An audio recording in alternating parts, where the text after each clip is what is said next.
In today's video, we talk about our preparations for our Alaska road trip, the gear we plan on taking, the upgrades to the 4Runner,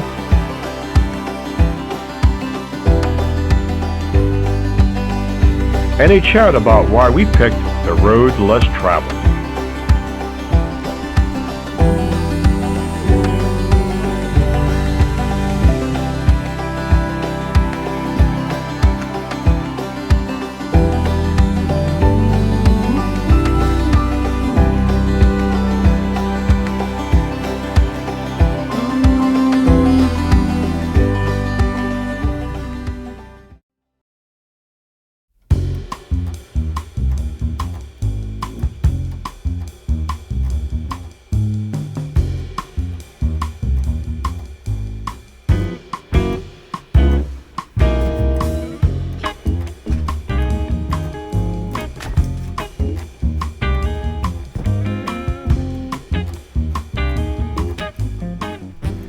Well, some of the gear we began to order is slowly beginning to arrive to test things out. One of the things we have ordered,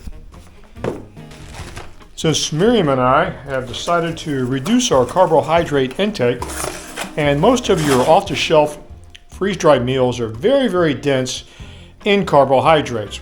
Makes sense if you're carrying a backpack all day long, but we're not going to be doing that. So we have heard about a company called Next Mile Meals. What that looks like here. Low carb, freeze dried. And I have got buffalo style chicken ranch to test. And Miriam has ordered coconut chicken curry. And we're going to test these and see if it's something we want to stock in our inventory for the trip. So one of the myriad of things we need to work through for this upcoming trip is food storage. Now, it's so easy to just eat at restaurants the entire time, but that it can be cost prohibitive considering the amount of time we're expecting to spend on the road. So our strategy is to prepare at least 50% of our meals, or have 50% of our meals not in restaurants. That means we have to carry some fresh produce, fresh stuff with us, and the first thought was to get one of those electric coolers, but that requires another layer of complexity because we need a power supply, and that then runs the cost well over $1,200. Didn't want to do that. The conventional cooler that we had been using for years simply doesn't hold ice very long, and we could be going several days before we can get restocked with ice. So what do? We invested in a Yeti cooler. Now, the Yeti cooler is promoted as a really well-built and very good at keeping things cold in compared to the the type you would simply throw in the back of your truck and take to the beach or something like that, or take fishing.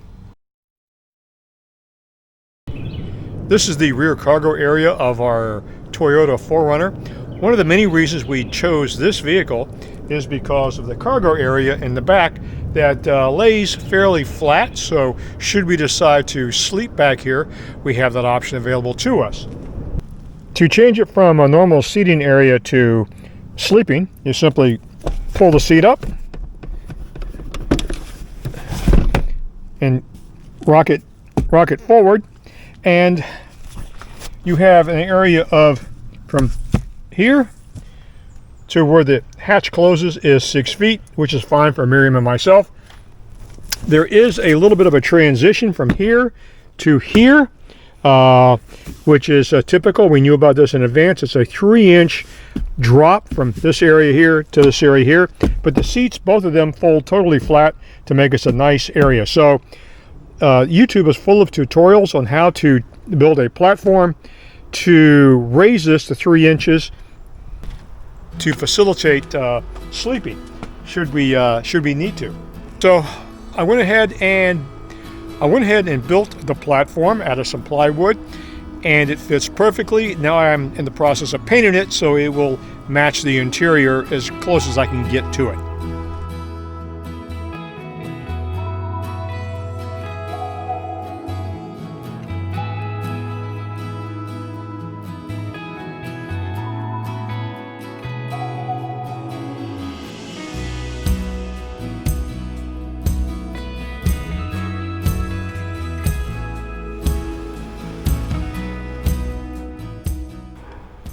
So with the platform installed, we have a nice flat area all the way across the back, which we can put some mattresses in here and sleep if need be. I've also, since we're going to have this area during travels full of our kitchen gear and cooking, I put a little slide out table here that I could use to prepare meals on. Put a little piece of leftover vinyl floor covering in there that slides in, and I've got a little bolt that goes in there so it won't slide back and forth when the hatch is closed.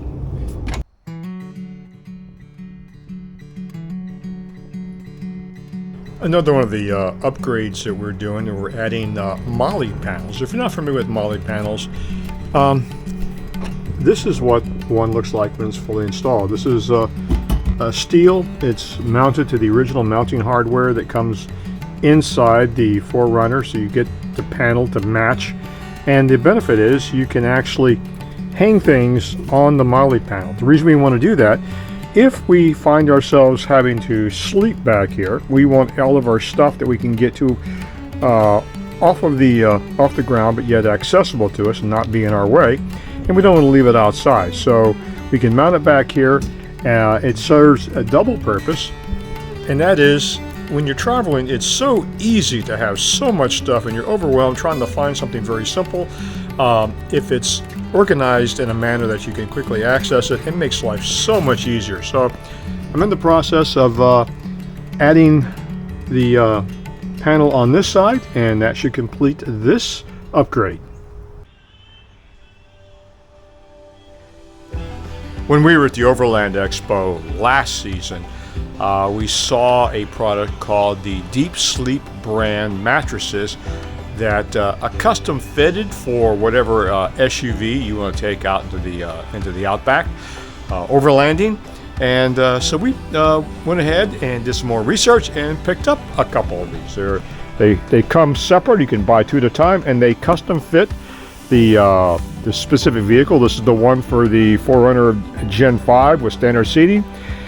This is memory foam. It's about 4 inches, self-inflating, and they pack up really tight. So this is our plan B. Should we need to, we can sleep in the back of the 4Runner. I think it's time for a nap. So this is our rear cargo area loading configuration as we think it's going to be for the trip. We'll start with over here to the right. I've got the molly panels installed. All the stuff we need on a regular basis or need quickly. Windshield cleaning solution, because we suspect we're going to be using a lot of that. Power pack for charging things. Water. Food box. Below that, my toolbox. And why a big toolbox like this? Actually, it's kind of small. And I think Miriam would be a little upset if I actually had a tow-behind trailer just to carry my toolbox.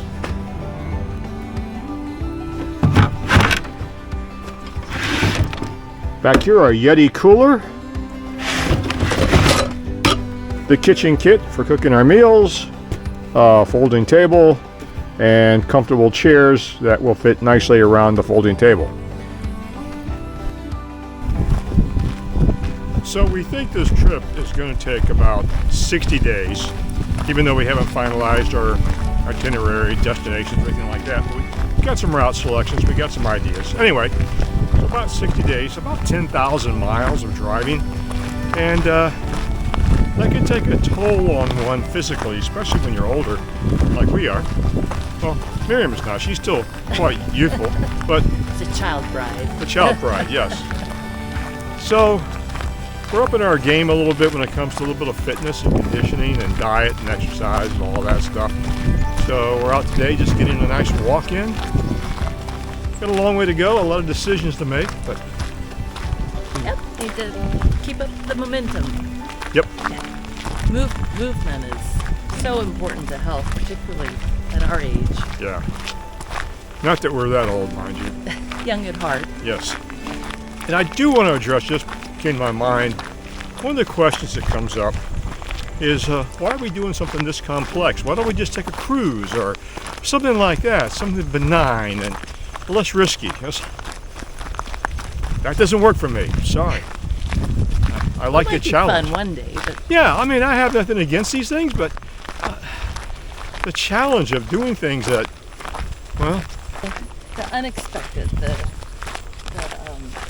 outside the box kind of thing. yeah. So doing some research on how many people do this kind of a trip. My research says that in a given year, 5 million people will visit Disney World, 17 million will take a cruise, and only about 350,000 people per year will drive the Alaskan highway. I prefer the road less taken. That's Plus, right. I always like to take a trip, but there's always a chance it will be killed and eaten by grizzly bears. You do try to kill me at least once a year. But so far I failed. She's a wily little thing. If you enjoyed this video, give us a thumbs up. If you want to see more of our travel-related content, just check out the rest of our channel. And don't forget to subscribe. We don't know where we're going, we just wanna get gone.